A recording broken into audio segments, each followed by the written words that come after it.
I can still hear his voice even now, sharp, confident, and carved into my memory like initials into old wood. It slips into my thoughts at the most unexpected moments, sometimes when I succeed and sometimes when I fail, but always with the same familiar sting.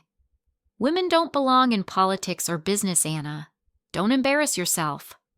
Most people inherit family heirlooms, a watch, a ring, a photograph. I inherited doubt. Not my own doubt, but the doubt my father meticulously crafted for me year after year, with every dismissive glance and every belittling comment. He built it like a craftsman builds furniture, slow, precise, and intentional. And as a child, I didn't know I was supposed to resist. I only knew how to absorb. When I was 8, I wrote an essay about wanting to be a leader someday, maybe even a mayor. My teacher pinned it on the classroom board with a gold star. I came home beaming, clutching the paper like a treasure map, proof that I had something inside me worth praising. My father barely looked up from his newspaper when I held it out to him. "Mayor?" he scoffed. "Try something realistic. You're a girl.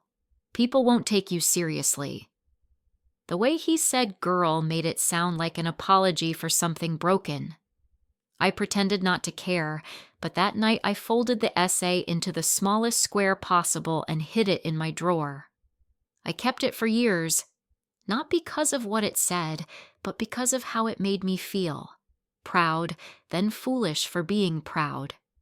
That pattern became the rhythm of my childhood. The strangest part is that my father wasn't cruel in the ways people expect. He didn't scream or throw things or hit. His weapon was certainty. He believed, with an unwavering conviction, that women simply weren't built for ambition. Men lead, women follow, he would say with the calmness of someone reciting a universal truth, like gravity or time. And I, small, eager to please, desperate for some kind of affection, absorbed his words so deeply they echoed inside me even when I didn't agree with them. But somewhere in that echo, something else grew too. Something quiet, something stubborn. A small flame that refused to die, no matter how often he tried to smother it. I remember the first time I felt it flicker. I was around 11, sitting at the kitchen table working on a school project about historical figures. I had chosen Eleanor Roosevelt. When my father saw her picture printed on my paper, he frowned. "Another woman," he muttered. "Why not pick someone meaningful?" For the first time, I didn't lower my eyes.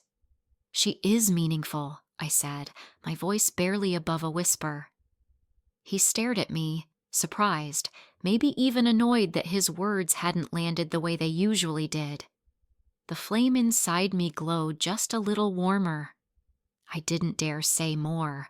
Courage was still new to me, fragile. But it was enough to mark the moment. Enough to show me that his voice didn't have to be the only one that defined me. But the thing about childhood wounds is that they shape you long before you learn how to fight them. Even as that quiet defiance grew, my father's words had already seeped into parts of me I didn't know how to protect. Whenever I dreamed too boldly, I felt the shadow of his judgment. Whenever I failed, no matter how small the failure, I heard him say, "See, women aren't built for this." To him, every stumble was proof, and he collected proof the way some people collect coins. Still, I kept dreaming. Secretly at first, hiding my ambitions like contraband under my pillow. I'd imagine myself in an office, making decisions, speaking confidently to people who respected me. Sometimes I'd picture myself in a sharp suit, holding meetings, signing contracts, proving him wrong with every step I took. It felt dangerous to imagine such things, almost rebellious. But that danger only made the dream more intoxicating. My mother tried to soften his sharpness, but her influence was limited. She was gentle, quiet, and learned long ago that confronting him only led to colder nights and colder mornings. She would give me encouraging smiles when he wasn't looking, small gestures that said, "Don't stop dreaming," even though she didn't dare say it out loud. She loved me. I know that. She just didn't know how to protect me from a man who believed he was always right. Looking back, I think my father never intended to hurt me. He simply believed in a world that didn't exist anymore, a world where girls were meant to shrink. But intent doesn't erase impact. His voice shaped my childhood, sculpted my insecurities, and set the foundation for a battle I didn't yet know I would fight. And yet, it also did something else. It planted a seed, a stubborn, resilient hunger to prove him wrong. Not out of revenge, but out of survival.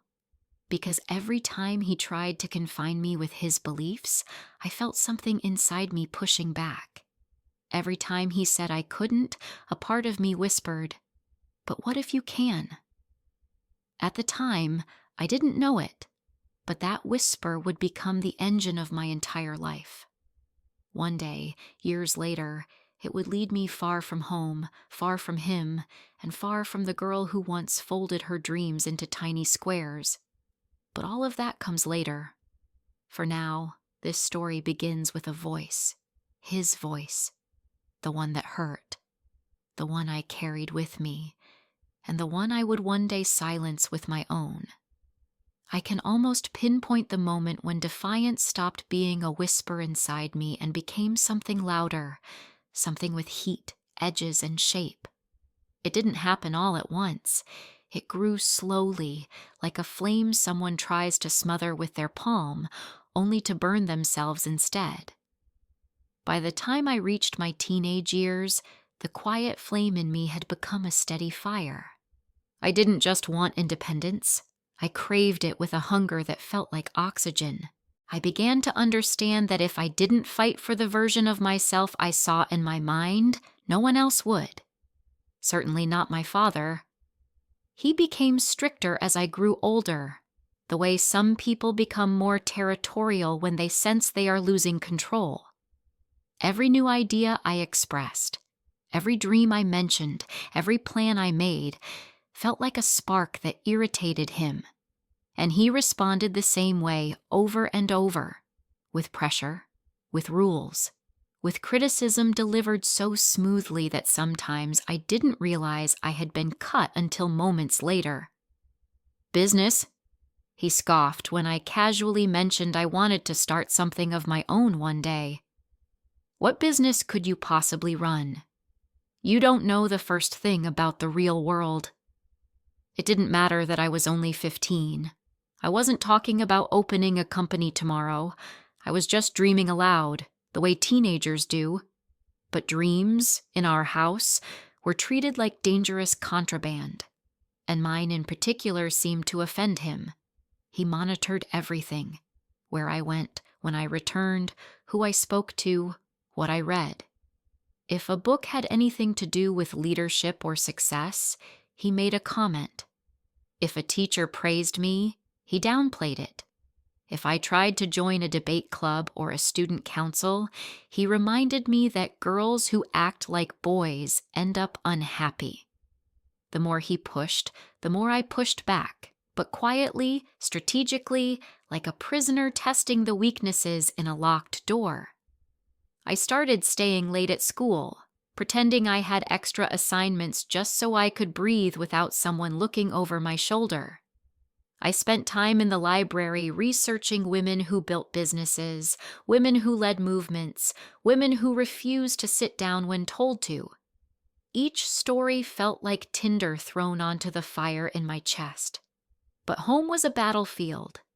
Dinner conversations became tense standoffs. I learned to anticipate his remarks before he made them. When I placed my report card on the table, straight A's, he stared at it without emotion.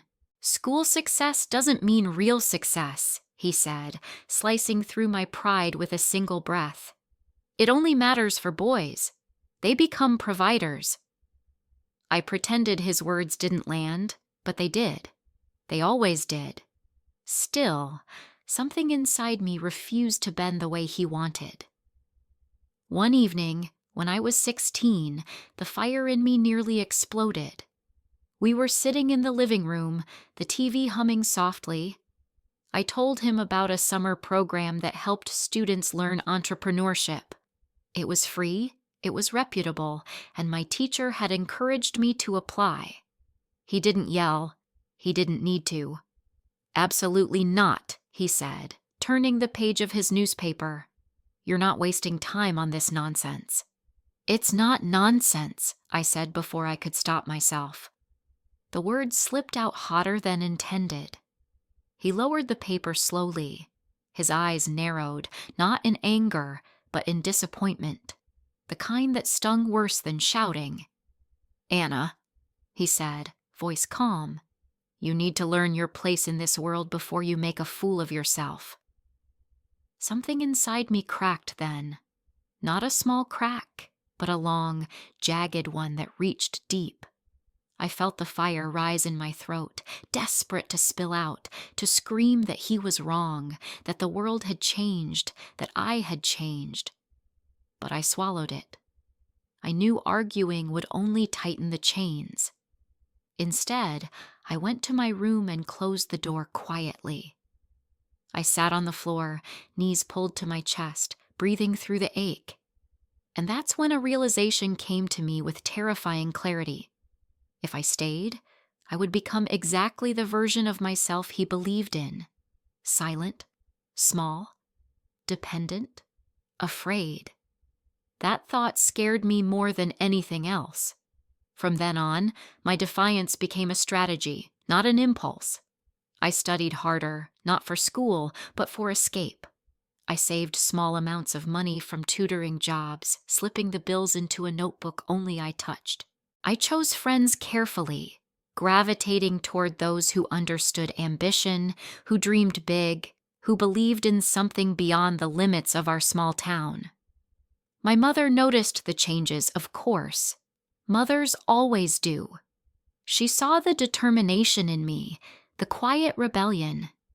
Sometimes she'd look at me with worry, other times with a kind of sad pride, like she wished she had been brave enough to dream too. "Just be careful," she whispered once, her hand brushing my hair. "Your father, he doesn't understand the world the way you do." I wanted to tell her I wished he would at least try, but I couldn't say that without hurting her, so I simply nodded and promised myself I would be careful, but not quiet. Not anymore. The fights continued, escalating slowly like storm clouds, building pressure. Each argument left me more certain. Staying was not an option. My life would never be my own if I let him define it. By 17, the fire inside me wasn't just warmth, it was direction. A compass pointing away from everything familiar. Away from him, away from the walls of a house that felt more like a cage than a home. I didn't know when I would leave. I didn't know how, but I knew this. I would not grow into the version of me he had imagined. I would build a different life, one he never believed I deserved.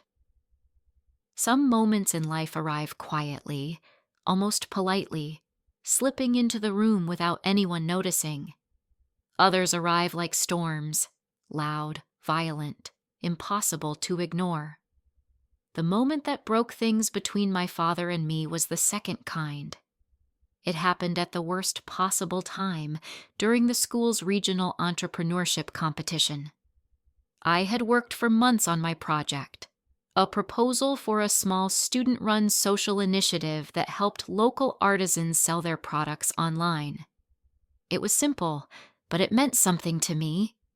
It felt like a tiny glimpse into the world I wanted to build for myself one day. I made it to the final round. My teacher, Mrs. Lang, hugged me and said she was proud. My classmates cheered.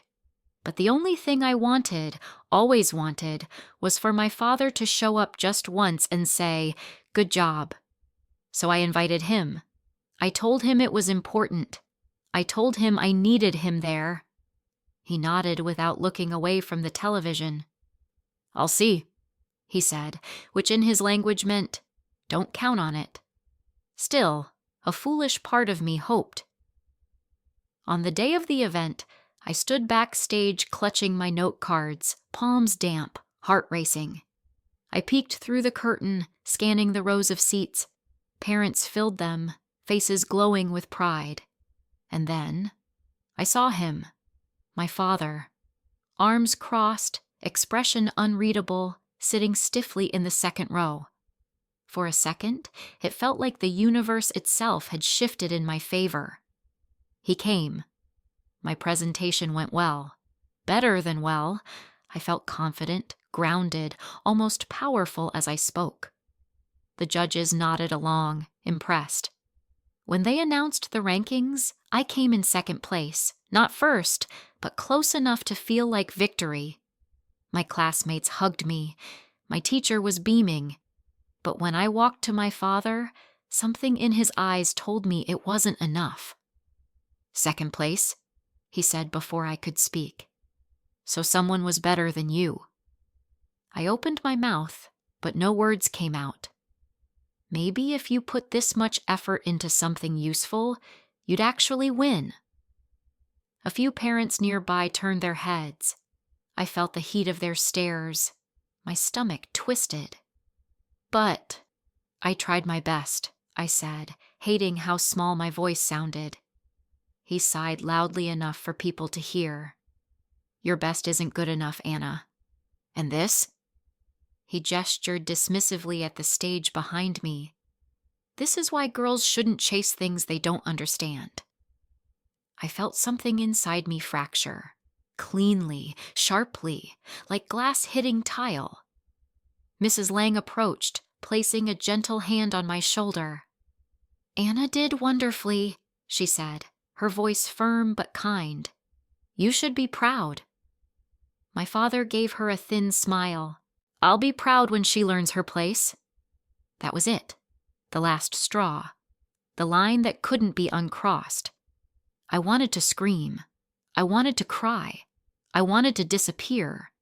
But instead, I did something I'd never done before. I walked away from him, right there, in front of everyone. I didn't say a word. I just turned and left, my steps shaky but determined. He didn't follow. That night, the house felt colder than usual. My father didn't mention the competition at dinner. He didn't mention me at all. My mother watched me with concern, but she didn't ask questions. Maybe she already knew the answers. I went to my room early, closed the door, and sat on my bed. My trophy, a simple silver plaque, lay beside me. I should have felt proud. Instead, I felt suffocated. Every memory of him criticizing me, dismissing me, belittling me, crashed over me like waves. It was as if all the wounds he had inflicted throughout my life suddenly reopened at once. I looked around my room, the soft yellow walls, the shelves filled with books I loved, the window overlooking our quiet street. This had been my world for 17 years, but it no longer felt like home. It felt like a cage built from other people's expectations. A single thought began to grow inside me. It started as a whisper, then sharpened into a certainty. I can't stay here anymore. Maybe it was impulsive. Maybe it was reckless. But the decision didn't feel like a choice. It felt like survival. I opened my closet and pulled out a small duffel bag. My hands trembled as I packed. A few clothes, my savings notebook with the cash tucked inside, my favorite pen, the silver plaque from the competition. I paused when I picked it up, wondering why I was taking something that hurt so much to earn, but I slipped it into the bag anyway. It was a reminder, not of failure, but of who I wanted to become despite everything. As I packed, I kept waiting for fear to stop me. But it didn't. The fear was there, yes, thick and heavy, but beneath it was something stronger. Resolve. I sat on my bed for a long time after everything was folded and ready. I listened to the quiet hum of the house, the muffled sound of my parents watching TV downstairs. My life was in that bag. My future waited beyond these walls. And for the first time in my life, I realized something important. My father's voice could shape my past, but it didn't have to shape my future. That night I didn't sleep. I lay awake, staring at the ceiling, knowing the dawn would change everything. In the silence, one final thought rose inside me. Steady, unshakable. There is nothing left to fight for here. It's time to fight for myself instead. The sky was still dark when I opened my eyes. I hadn't slept at all, but exhaustion felt distant, like a sensation happening to someone else. My mind was sharp, almost painfully awake, as if my body knew this would be the most important morning of my life. The house was silent. Too silent. Even the usual creaks in the hallway seemed to hold their breath. I lay there for a moment, listening, feeling the weight of my decisions settle on my chest like a stone. This was it. No more rehearsing the moment. No more imagining different outcomes. The choice had already been made. I slid out of bed and moved quietly, careful not to wake anyone. My duffel bag sat by the door, already packed with the small fragment of my life I was taking with me. I touched it, reassuring myself it was real. Then came the hardest part. I sat at my desk and pulled out a sheet of paper. My hands trembled as I smoothed it flat. How do you write a goodbye to a life you're running from? How do you explain to the people who raised you that you're leaving not out of rebellion, but out of necessity? I picked up my pen and stared at the blank page. Words refused to come at first. My throat tightened. I took a breath and tried again. I'm sorry, but I need to live my own life. 12 simple words. It didn't feel like enough, but anything more would turn into a plea, and I was done pleading. I signed my name and folded the note in half. My chest ached as I held it. This paper was my final act in this house, my last footprint. When I left it behind, I would no longer belong here. The floor was cold under my feet as I stepped into the hallway.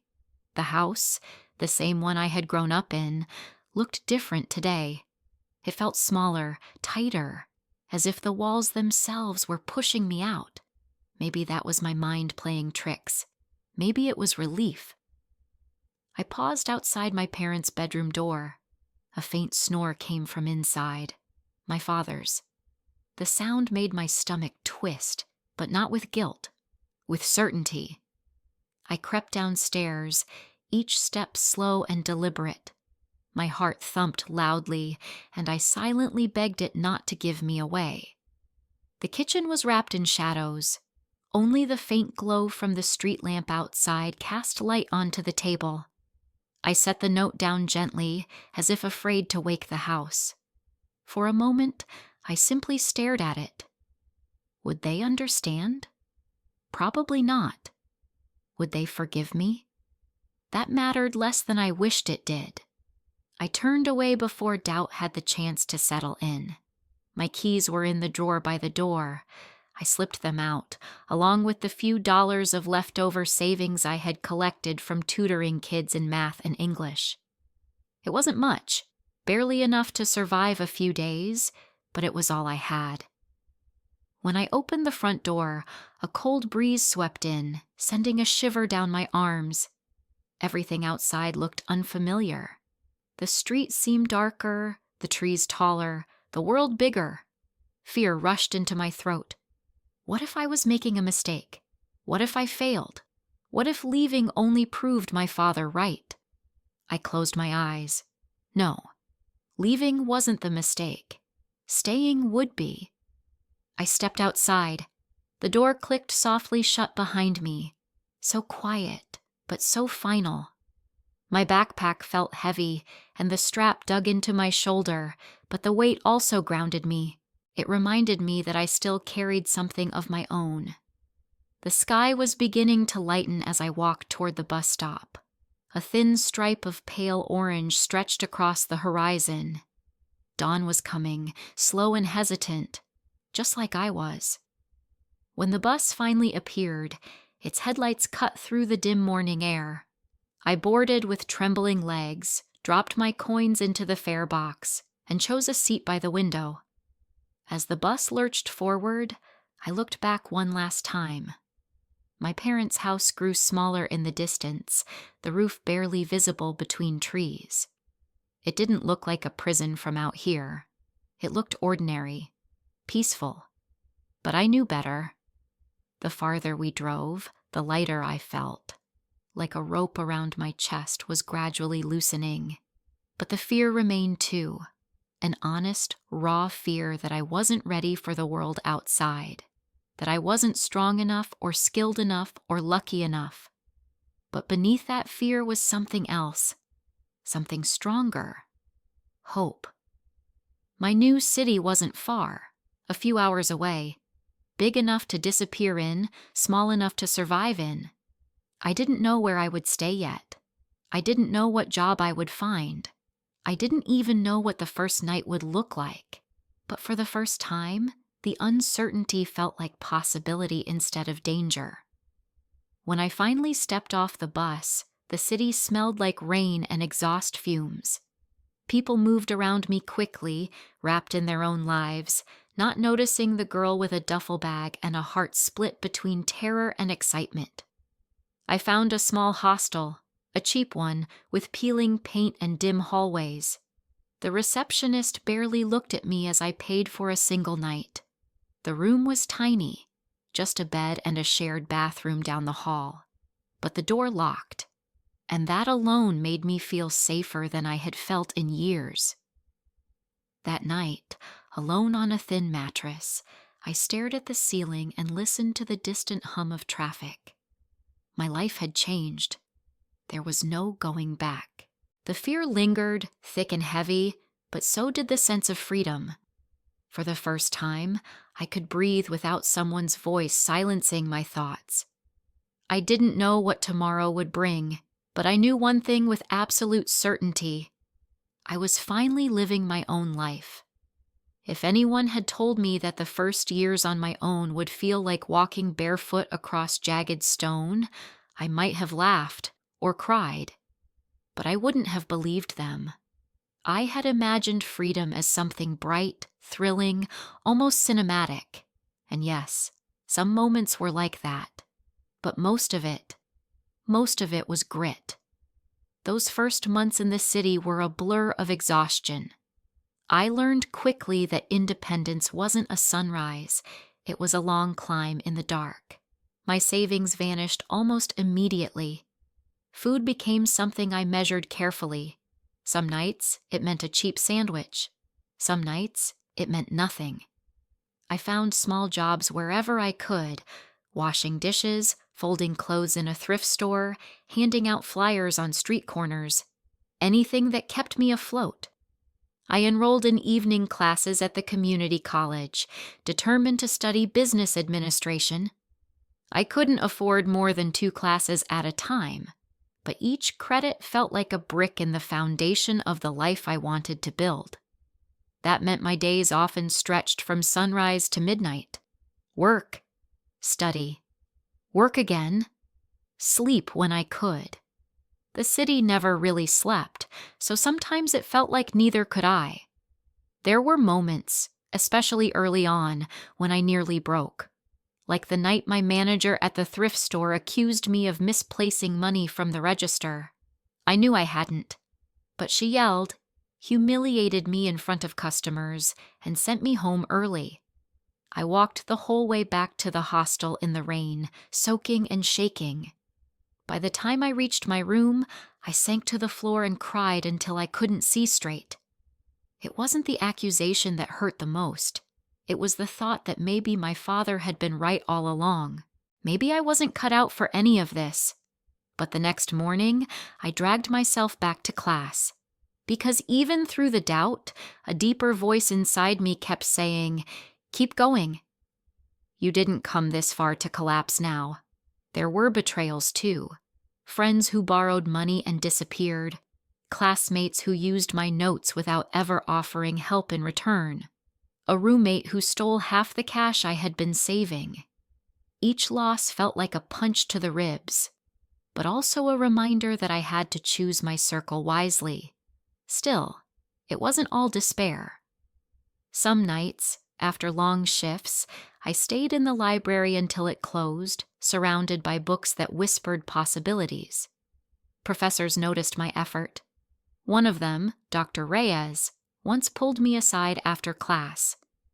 "You have something most students don't," he said, tapping the corner of his glasses. "You have hunger. Don't lose it." Those words stayed with me longer than he likely intended, and slowly, painfully slowly, things began to shift. I got a part-time job as a receptionist for a small marketing firm. It paid slightly better, and for the first time I worked in an office. The first week, I barely spoke. I watched everything, the meetings, the negotiations, the planning sessions. I memorized the language of business the way some people memorize prayers. Sometimes, after hours, I stayed behind pretending to organize files while secretly reading abandoned reports or draft proposals. I wasn't trying to steal anything. I was trying to understand. Every new term I learned felt like another step out of the life I had left behind. At night, I studied not just for school, but for myself. Finance, branding, leadership. I ate up every textbook I could afford, every free online resource, every note scribbled on whiteboards after meetings. There were still days when I doubted everything. Days when exhaustion pressed on me so heavily I felt like I might crumble under it. Days when I missed my mother so sharply it felt like a wound reopening. Once, when my phone died and I couldn't call the hostel to extend my stay, they emptied my room before I returned and tossed half my things into a plastic bag at the front desk. I stood there trembling, humiliated, and then went to work as if nothing had happened. But little victories kept me going. Like the first A I got in a finance class I thought would destroy me. The first time a coworker asked for my opinion on a project. The first time a professor complimented me in front of the whole class. The first time I could afford a tiny rented room instead of a bed in a hostel. Every step forward was earned through sheer stubbornness. And in the middle of all those struggles, something inside me changed. The girl who had run away from home carrying fear on her shoulders slowly began to fade. In her place grew someone tougher, someone who understood that life doesn't hand out freedom, it demands it from you with interest. By my 4th year in the city, I had saved enough to reduce my working hours and focus more on school. I began taking on small freelance jobs, writing social media posts for local shops, helping a small bakery improve their customer outreach, designing simple business flyers. It wasn't much, but it was mine. Each job came with a tiny moment of pride. I started feeling it, the shift, the slow transformation from surviving to building. Failures still happened. I lost clients. I failed a midterm. I once spent 3 days living off crackers because a paycheck was delayed. But the fear that used to swallow me whole became quieter each year. The fire inside me, born in defiance, tempered in struggle, had grown into something stronger, something steadier. By the time 5 years passed, I was no longer just fighting the world. I was shaping myself for it. I didn't know it yet, but all those sleepless nights, all that pushing, all that stubborn refusal to quit was leading to the moment that would change everything, the moment I would finally create something of my own. But for now, I only knew this. I had survived, and survival was the first step toward success. The idea for my business didn't arrive like lightning. It arrived like a stubborn whisper I couldn't shake. It started when the marketing firm I worked for took on a client who couldn't afford their full services. She was a single mother selling handmade candles from her tiny kitchen, barely making enough to cover her rent. The firm turned her away politely, telling her she wasn't ready for professional marketing support. But something about her stayed with me. Her tired smile, the way she clutched her notebook of ideas, the quiet desperation in her voice. It reminded me too much of myself during those early months in the city, and I kept thinking, what if there was a way to help people like her? People who had the passion but not the resources. At first I dismissed the thought.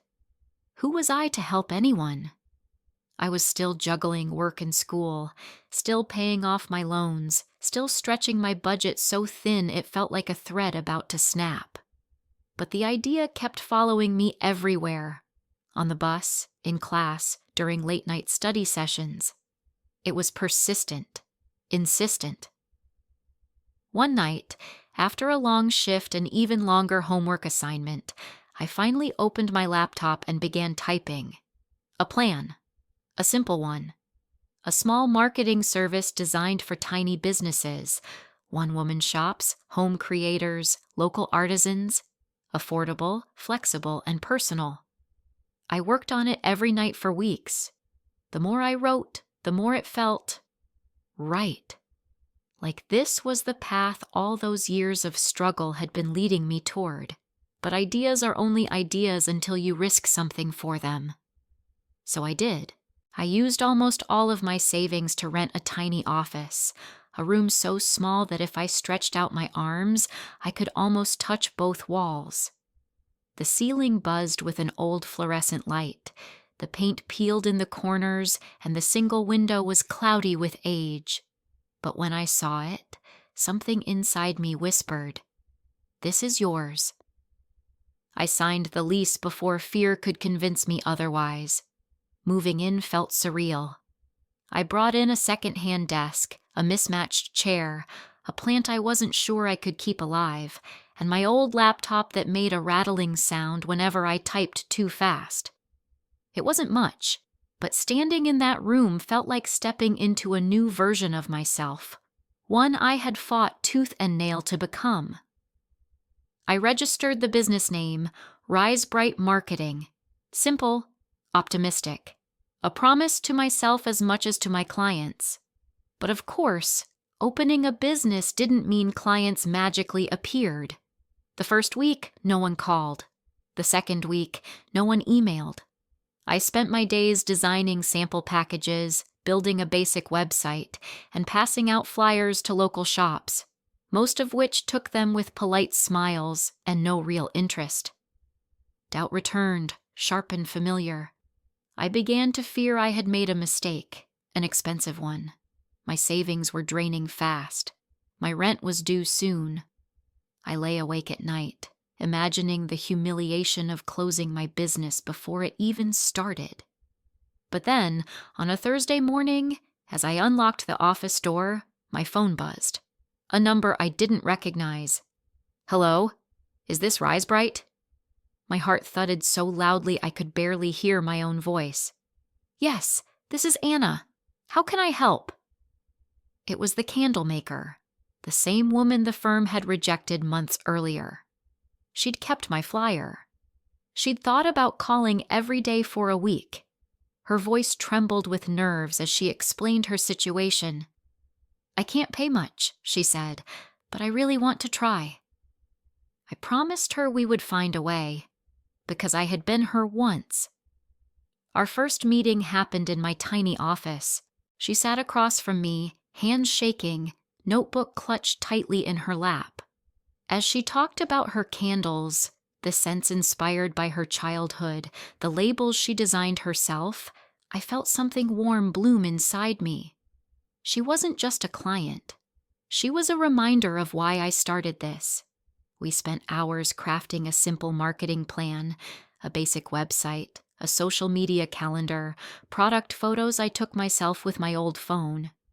I charged her almost nothing, barely enough to cover my utilities, but she left smiling, a smile full of hope, not desperation. 2 weeks later, she returned with tears in her eyes. "Anna, I sold out," she whispered. "Every candle. They're asking for more." Something inside me cracked open. Not the painful kind of crack I had grown up with. This one felt like a door opening to sunlight.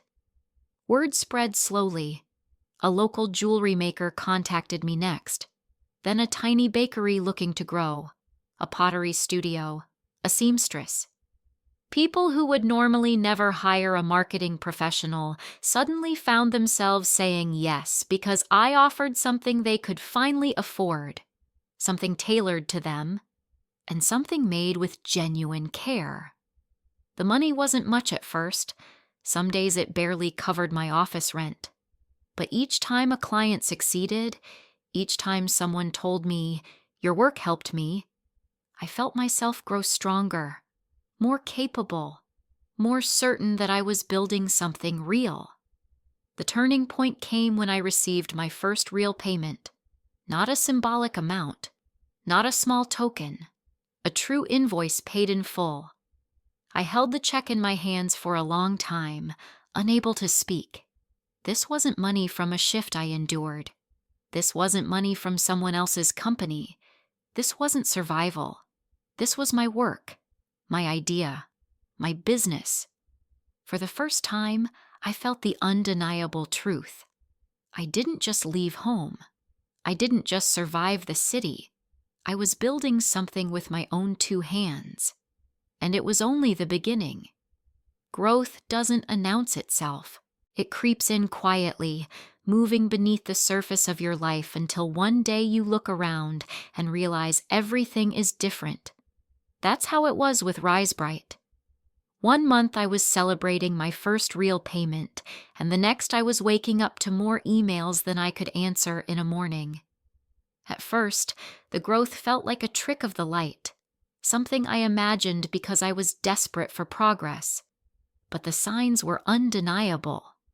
Clients returned. They recommended me. A bakery posted a thank you message on their social media, and suddenly 3 other small businesses reached out within the same week. My calendar filled faster than I knew how to manage. It was terrifying, overwhelming, and intoxicating. I hired my first freelancer, just a college student who helped with copywriting, then a part-time photographer. At first I worried about paying them, afraid every project might be the last. But each new collaboration brought better work, better results, better clients. Slowly, RiseBright stopped feeling like a fragile experiment and began to feel like a real company.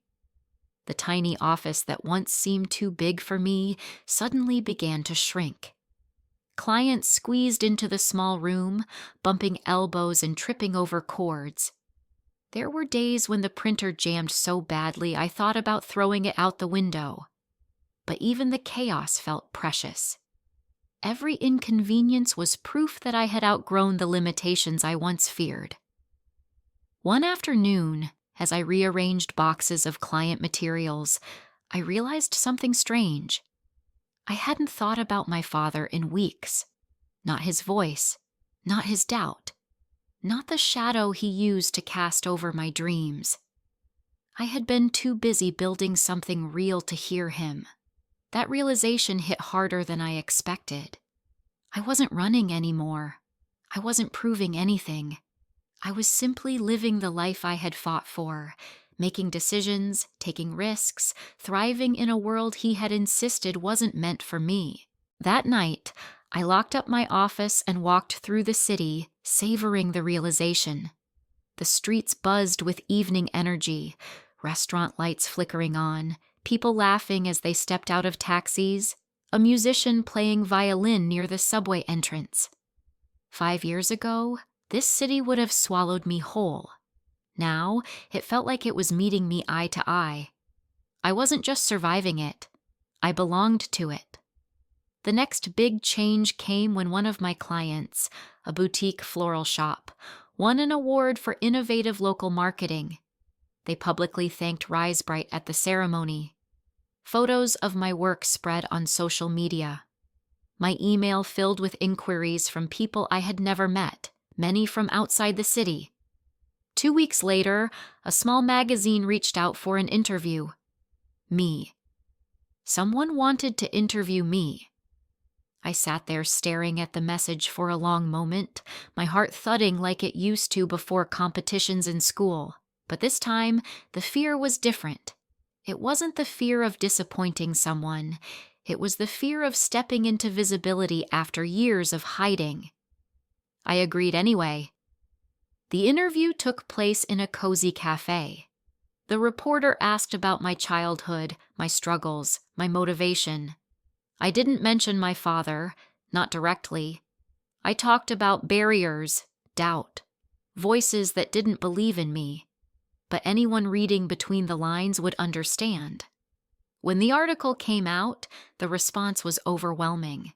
Dozens of new clients, partnerships with local organizations, invitations to speak at small events. It felt surreal, like I had stepped into a version of my life that once belonged only to my imagination. But success didn't just change my business, it changed me. I began to walk differently, shoulders back, head high. I negotiated without flinching. I trusted my expertise instead of second-guessing every choice. When obstacles appeared, and they always did, I didn't crumble. I adapted. I solved them. I led. My team grew from 2 freelancers to 4, and eventually to 6. We moved into a slightly larger office, a bright space with 2 windows, actual storage, and a real conference table. I bought new computers, a proper camera, and a coffee machine that didn't hiss like a dying animal. During the move, I found the old silver plaque from the competition I lost years ago. The same competition my father mocked. I held it in my hands and felt nothing but gratitude. Gratitude that the humiliation of that day had forced me to choose myself. I placed the plaque on a shelf in the new office, not as a reminder of failure, but as a monument to the moment everything began to change. Sometimes my team would ask, "What made you start RiseBright?" And I always said the same thing. A woman once told me she wanted a chance. I realized I wanted one too. Growth didn't erase the hardships I had endured, but it did something even more powerful. It rewrote their meaning. My past was no longer a chain. It was fuel. By the end of the year, RiseBright had become something incredible. A team, a mission, a proof of possibility. And without meaning to, without even noticing when it happened, I had become the kind of woman my father always insisted didn't exist. I hadn't planned to return. In fact, if someone had asked me a year earlier whether I would ever set foot in my hometown again, I would have laughed, maybe bitterly. I had built my life far away from those streets, from that house, from the echoes of a voice that once shaped my entire world. But life has a strange way of circling back. It started with a business conference, nothing extraordinary, just a regional event to connect small companies and entrepreneurs. My company had been invited to host a workshop on accessible marketing strategies. A small honor, but an honor nonetheless. When I saw the event's location printed at the top of the invitation, my breath caught in my throat. My hometown. The place I had fled, the place I had promised myself I would never return to. For days, I tried to convince myself it didn't matter, that it was just another city on my schedule.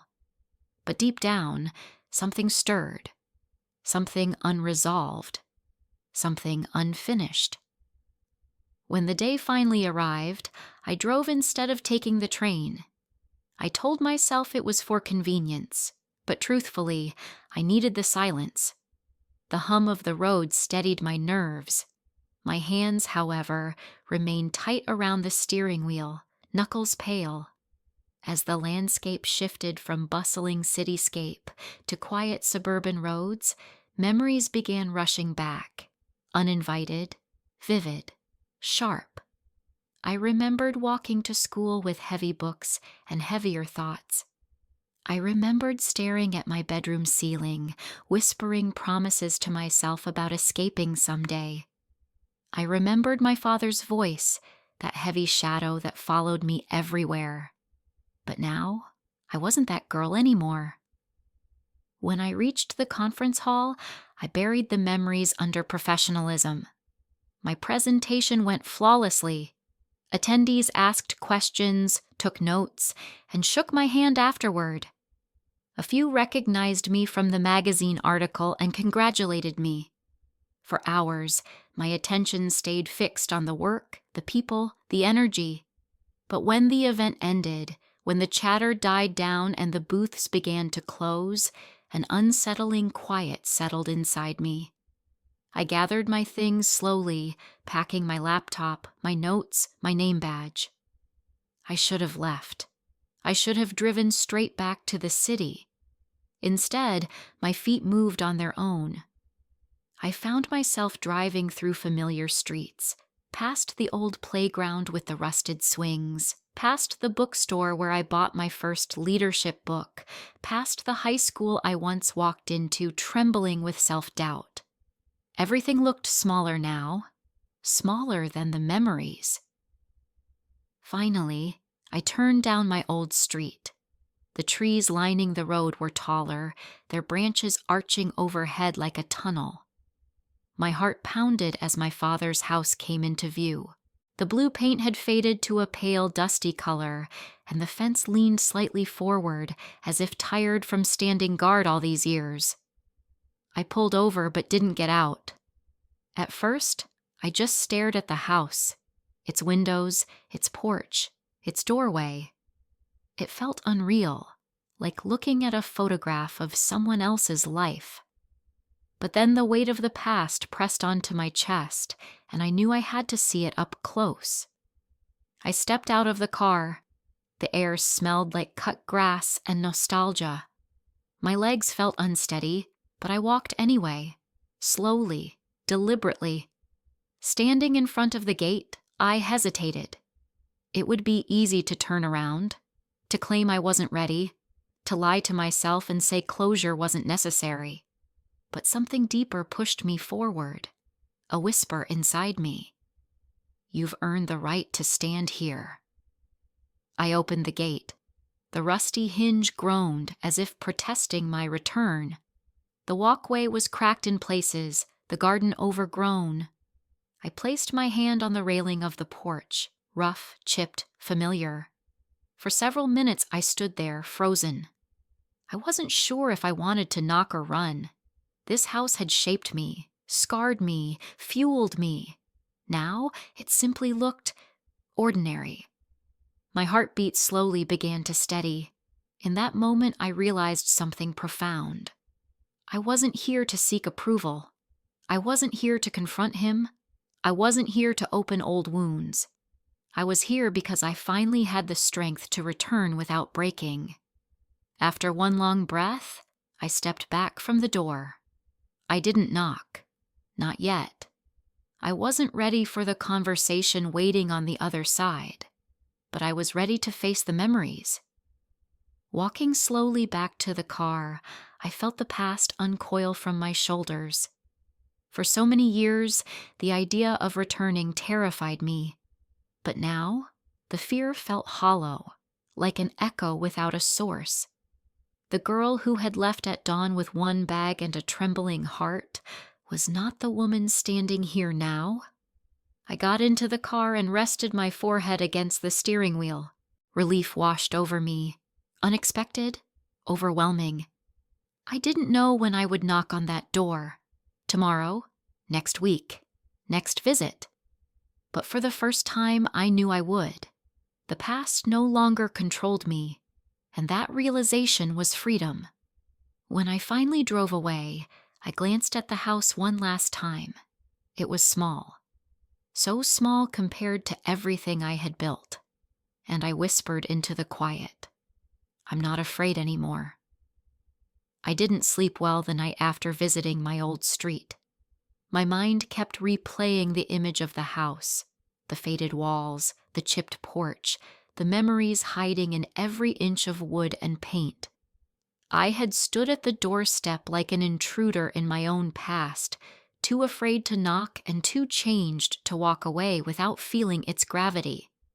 The next morning, I told myself I was only driving by one more time, just to see it in daylight, just to confirm that the woman I had become wasn't intimidated by the place that once defined her.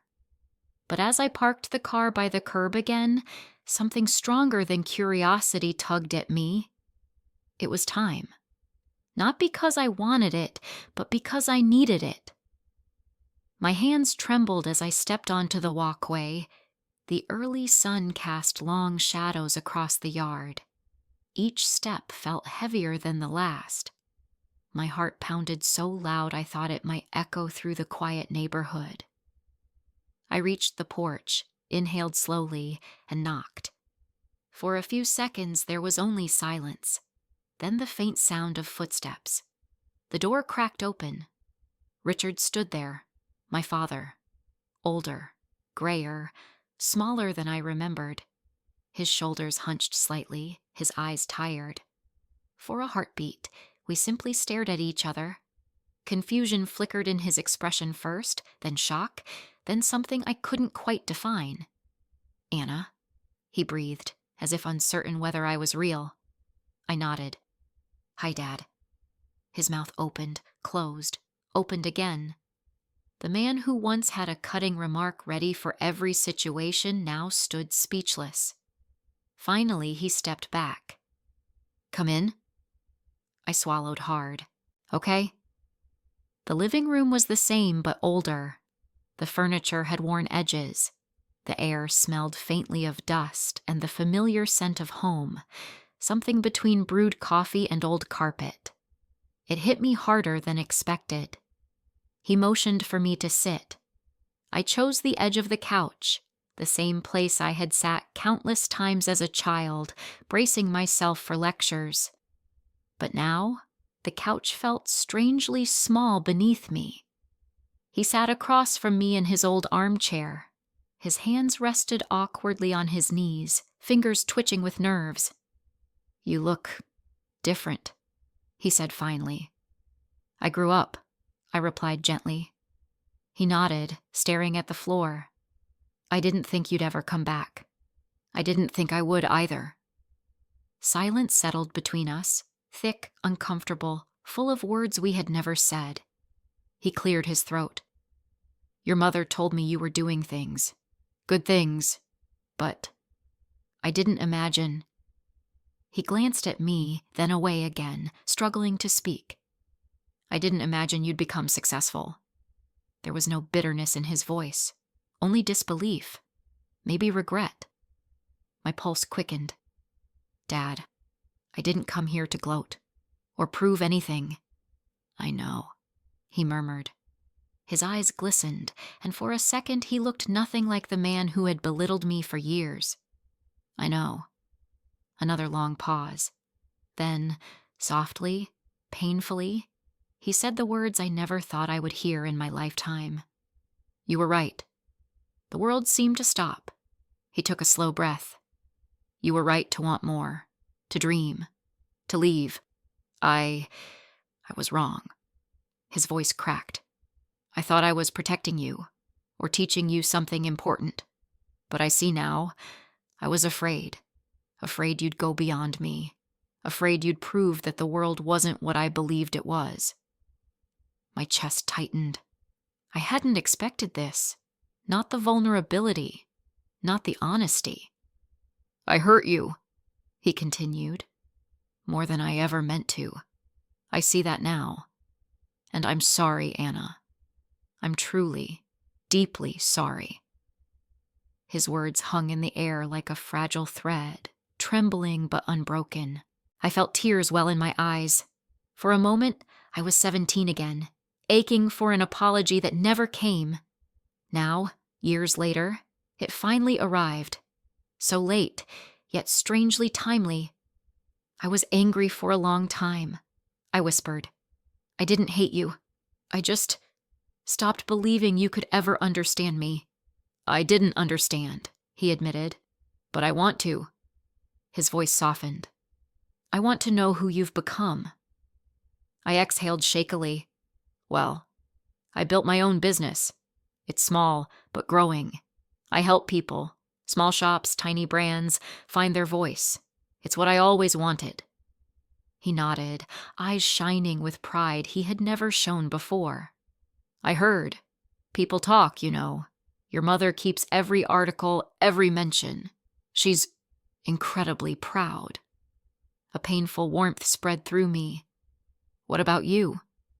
He didn't hesitate. "I'm proud too. More than you know." The words struck a place inside me I didn't realize was still raw. "I just wish I had said it sooner," he whispered, "before you had to leave." I looked at him, really looked at him. The harsh lines I remembered were still there, but softer now, worn down by time and regret. He wasn't the towering figure of my childhood anymore. He was just a man, a flawed, frightened man who had been wrong about the world and about me. "Thank you," I said quietly, "for saying that."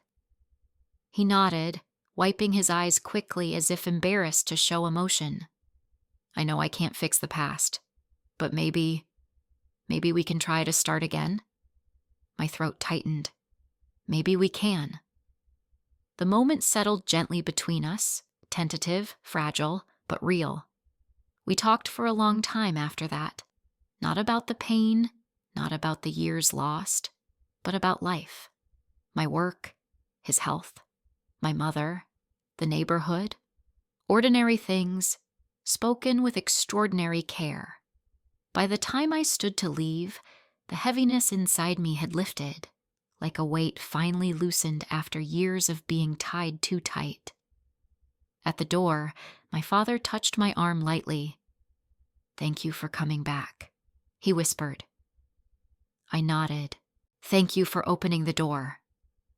And for the first time in my life, I saw him smile at me not with control or criticism, but with genuine warmth. As I stepped outside into the fading light, I felt something shift inside me, something quiet and powerful.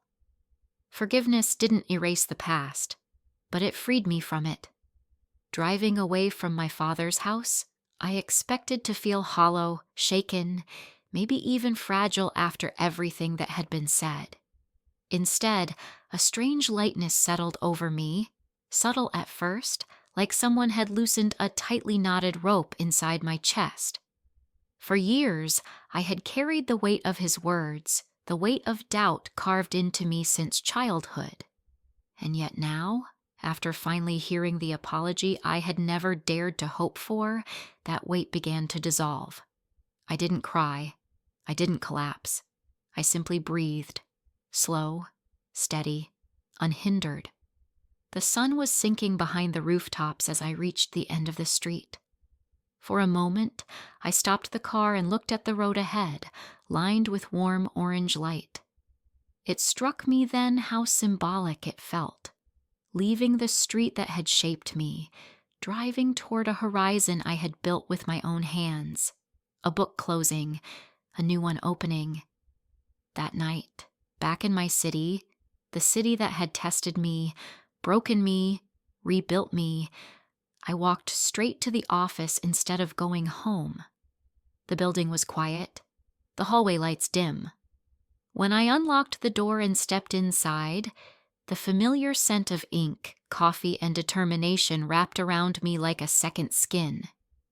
I turned on the small desk lamp, Its warm glow illuminated the office.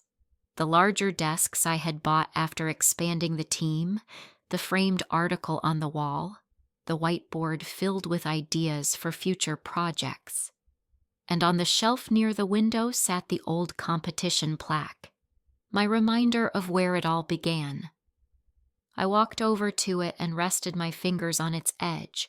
That piece of metal had once represented humiliation and heartbreak, a moment where my father's criticism had cut deepest. Now it symbolized something entirely different, the moment I learned I would have to fight for myself. I smiled softly.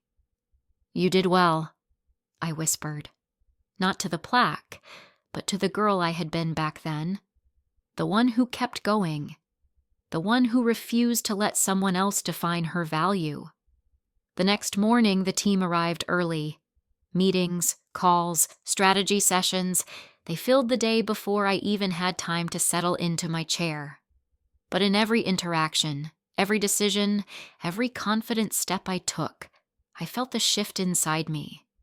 Something had healed. Something had rooted itself deeper. At lunch, I stepped onto the balcony outside the office.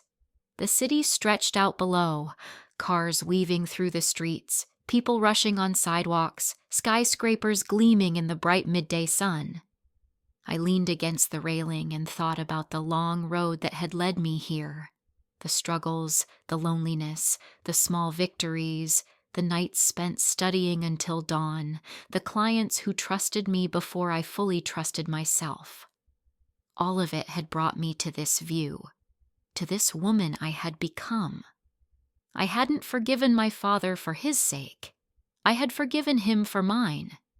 Carrying anger was like carrying a stone in my pocket, heavy, pointless, exhausting. Letting it go didn't erase what he had done, but it freed me to finally live without his voice haunting the edges of my ambition. Later that afternoon, as I reviewed proposals with my team, my phone buzzed. A message from my mother. "He hasn't stopped talking about you. I think he's finally proud." I stared at the words for a long moment. A wave of peace washed through me, quiet, steady, unmistakable. Something inside me settled into place, as if a chapter I'd never been able to write had finally filled itself in. When the workday ended, I stayed behind in the office, watching my team pack up, laughing, making plans for dinner. They were good people, hardworking, loyal, full of passion. I had chosen them, and they had chosen me in return. I wasn't alone anymore. I wasn't that trembling girl hiding her ambitions under her pillow. I was a leader, a builder, a creator of opportunity. I turned off the lights and stepped outside into the crisp evening air. The city buzzed around me, vibrant and alive.